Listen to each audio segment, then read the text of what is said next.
Thank you very much. Let me welcome you to Mason African Motives, whereby now we are going to look at business at this grade level. And we are going to discuss this topic, human resource function. We are going to be on human resource function, as we talked about it even last, but now we are going to talk about the employment contract now. We are first going to start by the employment contract in this presentation. So, the meaning of the employment contract. The meaning of employment contract. Employment contract is an agreement between the employer and the employee and is legally binding. So there should be agreement. For us to say this is a contract, this is an employment contract, both employer and employee must agree. And that is why we are saying it is also legally binding. So that is that. So now we are on aspects that should be in an employment contract, aspect that should be included in an employment contract. The first one, they're saying personal details of employee. Personal details of employee. We are talking about the basic information of the employee. We are talking about the basic information of the employee. Basic information of the employee. So you're talking about the name, the ID number, home address of the employee. That is done. Also, the details of the business or employer, e.g., the name and address. Like we have said, details of the business, the details of the business or the employer, information about the employer. So here we're talking about the information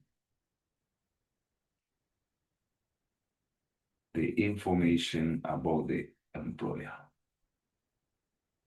Information about the employer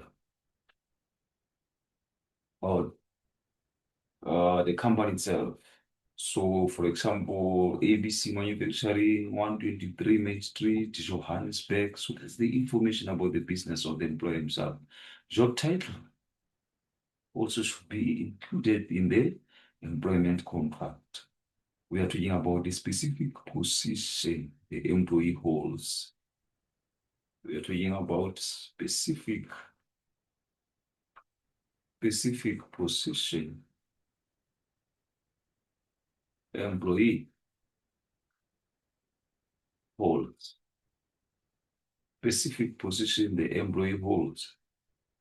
That's when I'm talking about, let's say, example, administrative assistant, sales manager. That's the position that the employees hold. Job description, like it says, examples, duties or working conditions. Job descriptions, duties and responsibility of the job. So we're talking about duties and responsibility of the job. Duties and responsibilities of the job. That is that. Example, your job description is to answer calls, managing office files, assisting clients. Those are your duties. Job specification, like they said, example, formal qualifications, willingness to travel. So when you're talking about job specification, you know very well I'm talking about what qualifications, skills, and requirements of the job. Example, must have a diploma in accounting and being willing to travel. This job specification. Date of employment. When the employee officially starts work. That is when the employee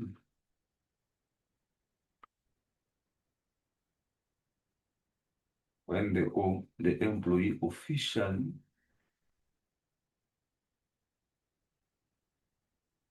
officially starts work. That's work. So that is that. Example, you're going to start a work from 1 March 2025. So that is that. That is the date of employment. Place where employee will spend most of his or her working time. Very about the place of work. Where employee will work. You want where employee where employee will work.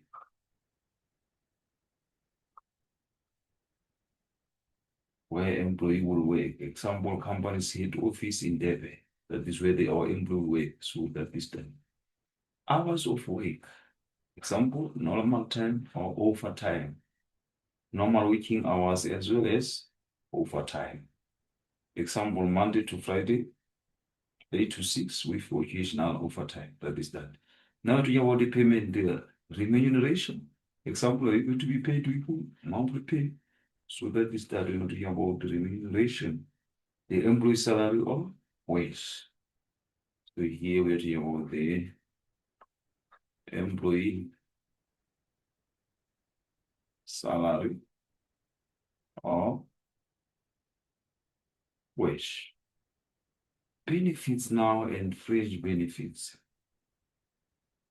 So extra benefits apart from salary. Here we're talking about the extra benefits apart from salary. Example, medical aid, pension fund, company car. Those are the things that we're talking about. Leave, example, sick, maternity, annual adoption leave. So here we are talking about types of leave allowed. We are talking about types of leave allowed. Types of leave allowed. Example, doing one annual leave days, sick leave, maternity leave, like we've said. Employee deductions can be compulsory as well as non-compulsory. Employee deduction, money deducted from salary. Money deducted from salary. You can talk of UIF, as you know, it's even compulsory. You can talk of tax, you can talk of union fees, those things. Details of termination, conditions under which the contract can end. So here we are talking about conditions, conditions under which the contract can end. Under which contract can end. Conditions under which the contract can end. Example, 1 month notice or dismissal due to misconduct. So that is that. Those are the conditions where now an employment can contract can end. So now we are on probation period. Probation period. That is a trial period before permanent appointment. You're talking about a trial period before permanent appointment. Before permanent appointment. That is a 3-month probation period to assess performance. That is that. Signatures of both employer and employee. Signature of both employer and employee shows agreement and acceptance. This shows agreement and acceptance. And acceptance shows agreement and acceptance. So that is when both parties sign the contract at the bottom. So they show that they agree to one another. List of documents that form part of the contract. This is appointment letter. So those are supporting documents that are to be attached. Appointment letter, company policies and stuff.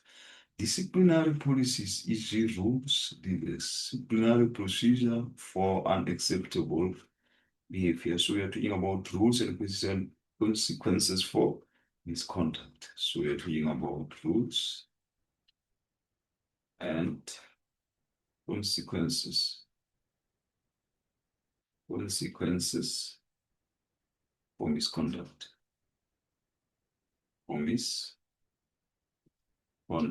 For example, verbal warning or written warning or dismissal. So those are that. So now let us move on. Now we are moving on to legal requirements of the employment contract.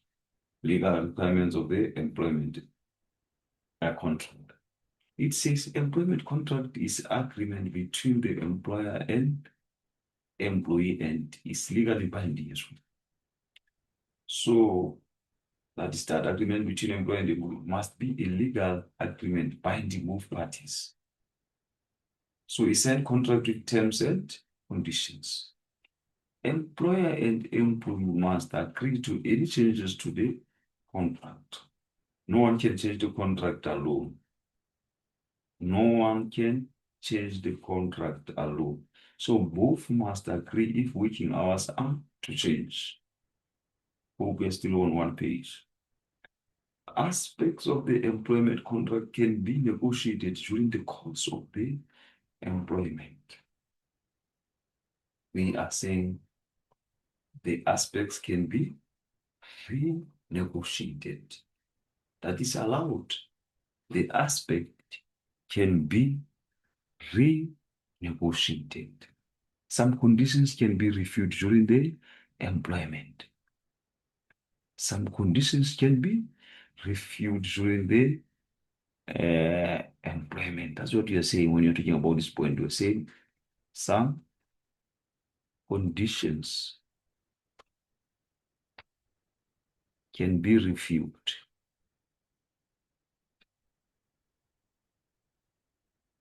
Can be reviewed during employment.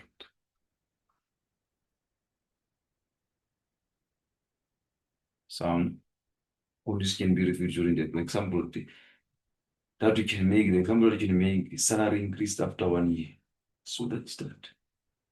No party may literally change aspects of the employment contract. No party can change contract literally. So neither side can change it alone. That is that. Example, employer cannot cut salary without consent. So, but that's what it means. The employer and employee must both sign the contract. They must both sign the contract. Contract is only valid with signatures. The contract is only valid with signatures.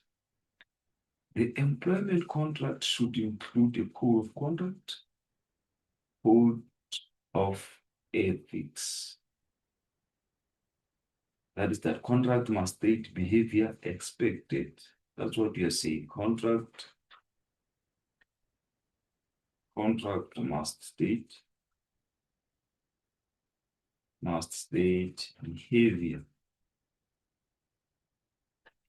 behavior expected. So that is respect colleagues, maintain confidentiality. The contract must state that. So now we're moving on.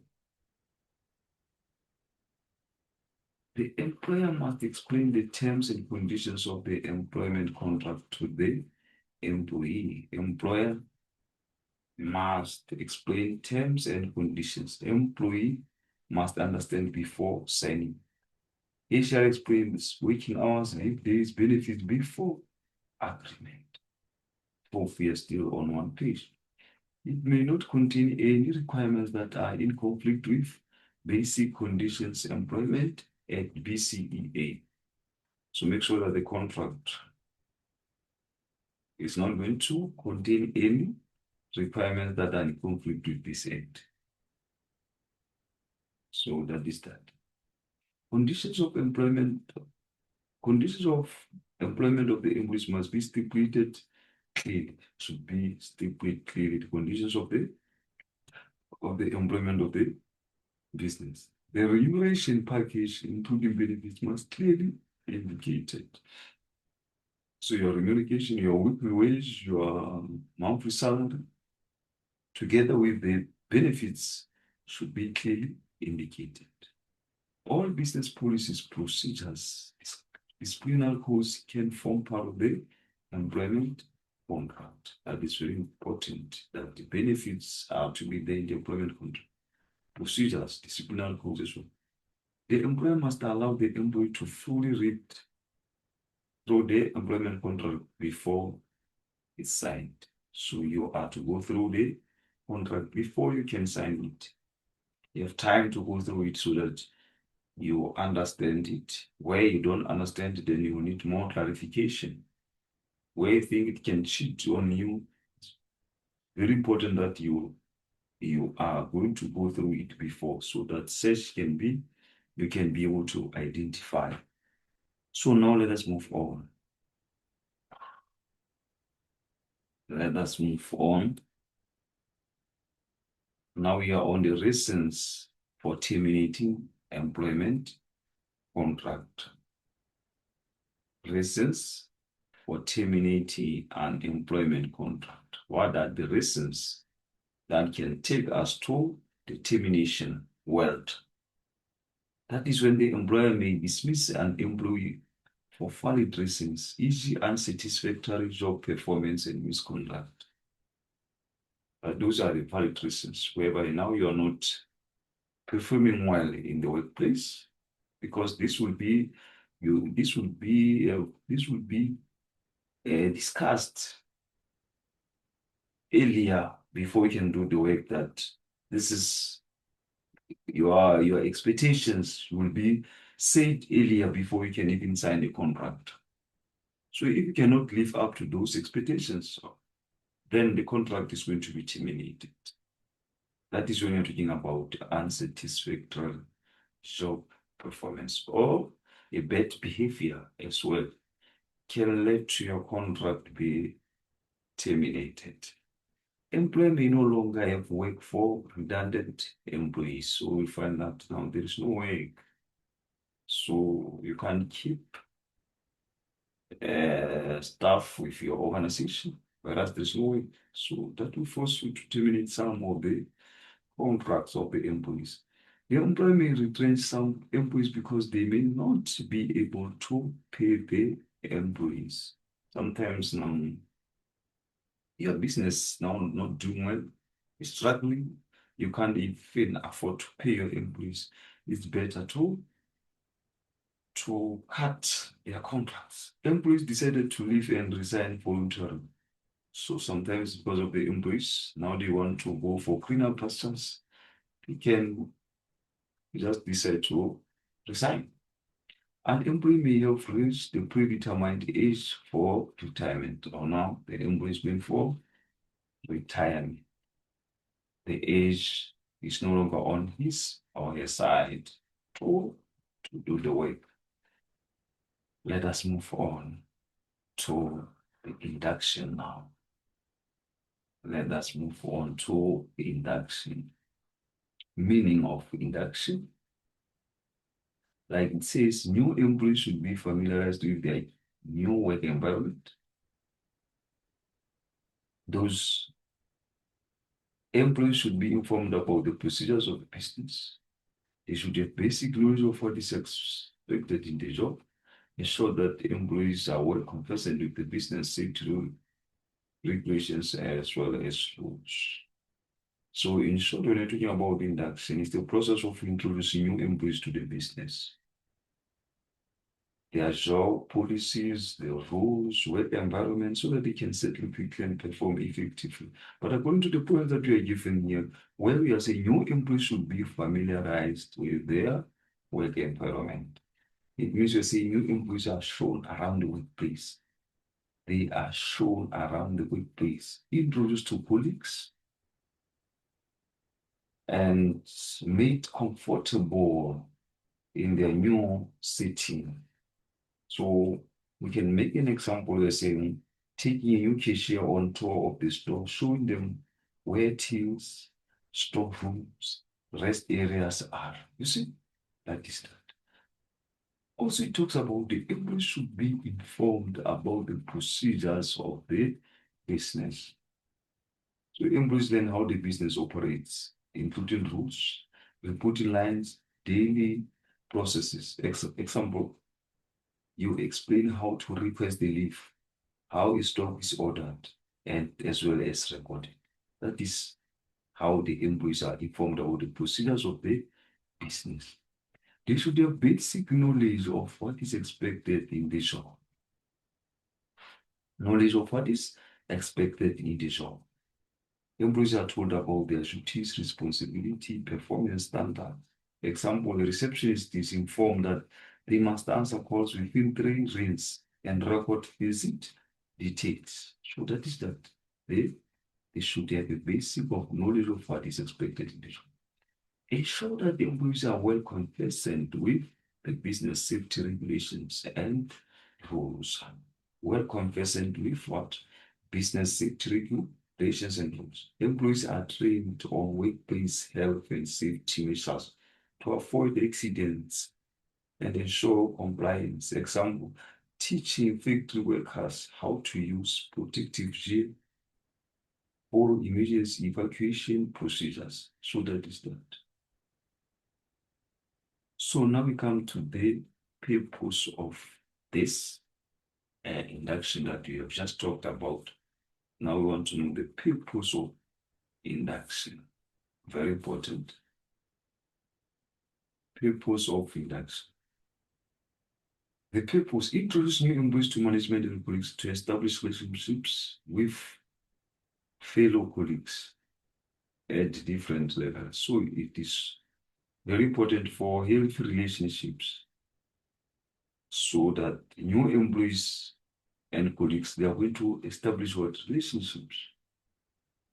Make new employees feel welcome in introducing them to the physical work space. So you welcome, that is your welcoming of new employees, making them feel at home. And as you are told that now you're going to even introduce them to their physical work spaces, their workstation, their work areas. Give new employees a tour about the layout of the building. So now you're going to introduce them that here are the toilet, these are the restroom, these ones are the offices, just like that. Familiarize employees with the organizational structure.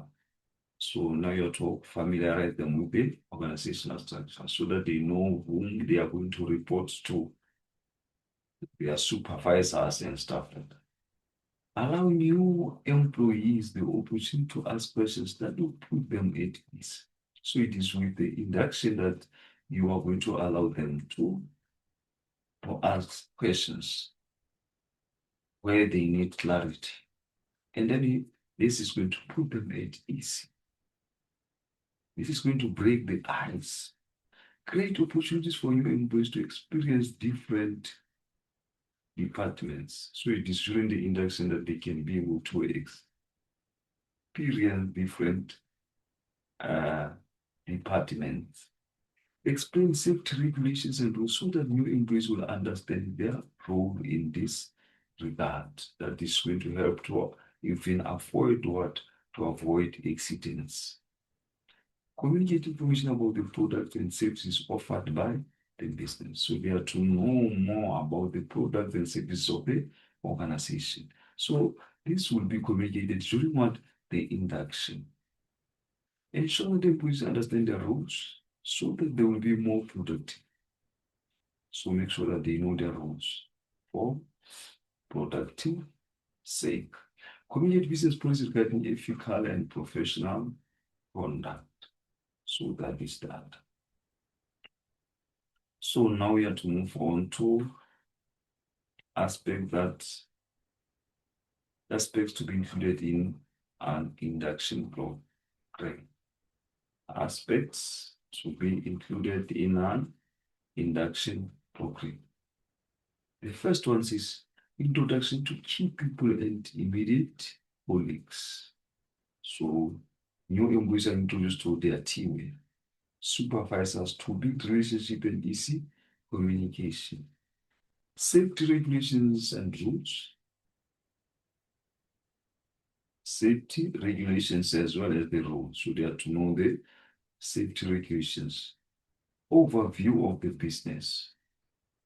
Provide background on the company. That is overview. It's going to provide backgrounds on the company, history of the company, uh, operations so employees understand where they fit in. Also, the tour of the premises. This is where you're going to show employees important areas such as offices, restrooms, cafeteria, basic cafeteria, emergency exit, workstations. Those are the top premises that we came on. Now the discussion of the employment contract and conditions of the services. You are going to explain their rights and responsibility, including contract terms, notice periods, workplace rules. That is that. Discussion of employees' benefits. Here you're going to outline the perks such as medical aid, retirement plans, bonuses, or staff discounts. That is that. Information about the business products and services. So this is going to help employees understand what the company offers so they can represent it better. Meeting with senior management who will explain the company's vision, value, and daily task. So this is going to provide the inspiration and clarify the organizational goals, culture, and expectations. Conditions of employment, easy working hours, leave application processes. So this explains the daily schedule, overtime policy, procedures for applying for leave. That is the conditions that you're talking about when you're saying conditions of employment. Administration details on system, processes, and logistics. So this is where you're going to train on office systems, IT logins, communication tools, workplace procedures. That is that. Discussion of personnel. Discussion of personnel policies, usually making private calls or using the internet. So it explains workplace behavior rules and acceptable conduct. Corporate social responsibility programs. So this introduces the company's community projects, environmental initiatives, employees, and support. So now let us move on to the benefits now of induction. Benefit now of induction. The benefits of induction. Benefits of induction. So the first one says it increases quality performance and productivity. So if employees are inducted, so they know what is expected out of them. So this will make sure that their performance is going to be of quality and the production is going to increase. Minimizes the need for ongoing training and development. So this will help the business to at least reduce the cost of training. Because if we induct them, they will know very well what is expected out of them. Allows employees to allow new employees to settle quickly and work effectively. So it put the employees at ease. So they will settle quickly. They are not going to take long for them to settle. Ensures that the new employees understand rules and restrictions in the business. Making new employees feel at ease, like we've said, in the workplace, which reduces fear. So they will feel welcome. New employees may establish relationships with fellow employees at different levels. So there will be a good relationship if you go through the induction. The results obtained during induction process provide the base for forecast training. That is true. Employees will be familiar with organizational structure, usually who are their supervisors. So they will know very well who they are going to report to. Opportunities are created for new employees to experience different departments. Like we have said, now they will know different departments. They will know other departments that they don't even fall under. New employees will understand their role concerning safety regulations as well as rules, so that we have said to avoid many accidents. So that is when you can induct them about the safety regulations. New employees will know the layout of the building, which saves production time. So that this will save out production time because they know very well that if they are to go to toilet, they go straight there. Unlike if they will be now roaming around trying to look for office or toilet, that will cause the business. Learn more about the business so that new employees understand their roles in order to be more efficient. Company policies are communicated regarding conduct, procedures, safety, security, employment contract, conditions of employment, and working hours and leave. So that is that the policies are communicated. Realistic expectations for new employees as well as the business are created. New employees may feel part of the team, resulting in positive morale and motivation. So this is the end of this presentation. Make sure that you are going to share with others. Please don't forget to hit the subscription button. Thank you very much.